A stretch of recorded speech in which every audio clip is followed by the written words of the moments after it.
I hadn't even seen this movie. Call yourself a Hammer aficionado, Swift? Well, yeah, I do, actually. But obviously this is a big hole in my Hammer understanding. And it's testament to my friend Alan. Hello, Alan. Constantly saying to me, you should really have a look at Curse of the Werewolf, Steve. And I finally did. And he's right. This 1961 Hammer, so it's an earlier Hammer, is just brilliant. Now, the story is, the plot is, it's basic, that set in Spain, and it was filmed at Bray Studios, but and on stages and in locations that were created for a Spanish film that was coming, or a Spanish themed film that was coming. And there is a child who is taken in by a family who is a werewolf, who is subject to lycanthropy. And that word subject is very important here. More of that in a minute. The lycanthrope is played by Oliver Reed. I mean, it's a. I don't know whether, I think it is. It's his big chance, and he plays it in. He chooses something which is beautifully done and could have been awful. And sometimes you think, I think that might be a bit too much, but it fits in with the way they're playing this theme and the way they're playing this legend so well. He is the child of a nobleman, and because he's been taken in by the nobleman, and they find in the local area that their livestock is being killed and eaten. And so Pepe, the local innkeeper, but also, Michael Ripper's in this, and he's not an innkeeper. More of that in a minute as well. My friend Alan was delighted that Michael Ripper was in the film, because he's a great fan.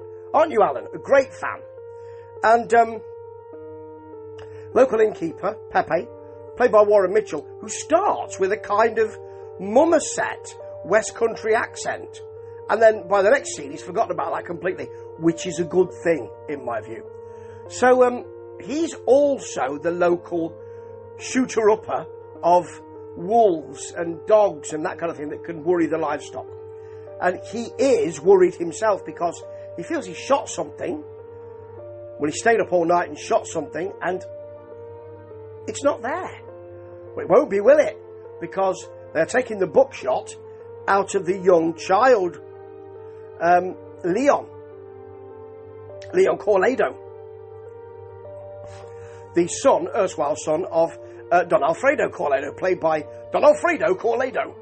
Clifford Evans, with a sort of, I know what I'm doing, I know what this is, I've had my absolute feelings challenged and I've gone with it. A bit like Gustav Weil, Peter Cushing's performance of Gustav Weil in the much later, 10 years later actually, Twins of Evil. So he then, Leon, because he doesn't quite know, the child has more understanding than the man later on. He understands that he's had a dream about killing livestock. He understands that he's been out with Pepe and killed a squirrel, Pepe has, made him shoot it, and he has wanted to gorge himself on the blood and been stopped. And Pepe never makes the link between, well, actually, Leon wanted all that blood, and now we've got a creature that's feasting on that blood, and I don't quite know what it is. So, he does shoot a creature, cut to Don Alfredo taking the buckshot, massive buckshot. I mean, it's must be about an inch in diameter, would kill you, out of his leg. So, as he grows and becomes Oliver Reed, we we see him going to another town to make his way. He gets a job, falls in love with Cristino Fernando, who is the daughter of his boss, who is promised to a rather boorish local squire type, or marquesa perhaps, it being Spanish. And they're going to run away together. However, he realises that he cannot stop himself when the full moon rises from turning into a werewolf. Or can he? Now, several great things here. Several great things. First thing is that it looks sumptuous, as it's directed by Terence Fisher. It is it Terence Fisher who directed it? It is. It was produced by Anthony Hines, yes. And it's in colour. It was released with another movie. Hammer used to do this a lot, and it had lukewarm responses. Some people liked it, some didn't. Mixed. And it didn't do that well at the cinema, didn't do as well as the Dracula and Frankenstein strands of Hammer work. And as far as I can remember, they didn't do another werewolf film, did they? Maybe someone who's got more knowledge of the Hammer oeuvre can tell me. I don't think they did. The Zoltan Hound of Dracula, but we're not including that, are we? So, thank God we're not including that. So, one of the great things is that it is given an enormous, it's got to be maybe 20 minutes, maybe even half an hour, unfolding prequel of a servant girl who is attacked by a beggar, who has been left in a dungeon by an evil marquesa, evil in inverted commas, marquesa, Spanish, isn't it? Spanish, you know. Who then gives birth to the child. Then there's a period with the child, and then finally we get Ollie. As my wife mentioned, you need to get him in because he'll have been at the bar all this time. Now, there is that sort of feeling that you can have a laugh at Oliver Reed, and he's overlooked because he had fantastic charisma, beauty and charisma, and a physical presence. And here he has a real physical presence. He is seen later on in werewolf garb. Now, if he didn't have that physical presence, and there is a rooftop chase with a mob with flaming torches, no pitchforks, but flaming torches. Pitchforks must not have arrived that day. Should have gone to Nathan and Berman's. Anyway, rooftop chase, and he looks fantastic. He finally gets to the bell tower, sanctuary, yeah, and all that. But he looks fantastic because he's physically very imposing. And they allow him to be seen with bloodied mouth and fur and all of that and little ears, and it would look stupid, foolish on another actor, but with him, he has the physical presence to do that. He also has a brooding charisma and quality. He was a stupendous actor in the right sort of film.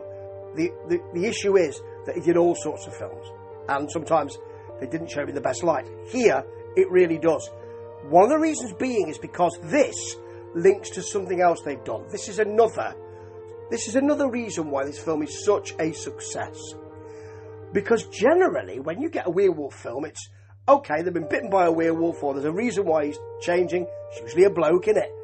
And we might see a transmogrification scene, as in American Werewolf in London, or we might not. But, you know, they change into a werewolf and extraordinary things ensue. Usually death and debauchery and that sort of thing ensue. Here, we have Leon's dad, the aforementioned Don Alfredo Corledo,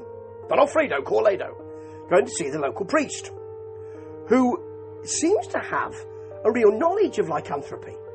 And what he says is that it's about spirits that can enter dead people, and rigor mortis stops them from doing that. I don't think there's really any kind of medical knowledge here. There's any medical books about it. But he also talks about those spirits sometimes sometimes attaching themselves to bodies of people who are alive, and I presume near death. And that's what's happened with the lycanthropy. I'm not quite sure it is. I think it's probably the way that the beggar man who had become feral bit the servant girl, impregnated her, and that's what...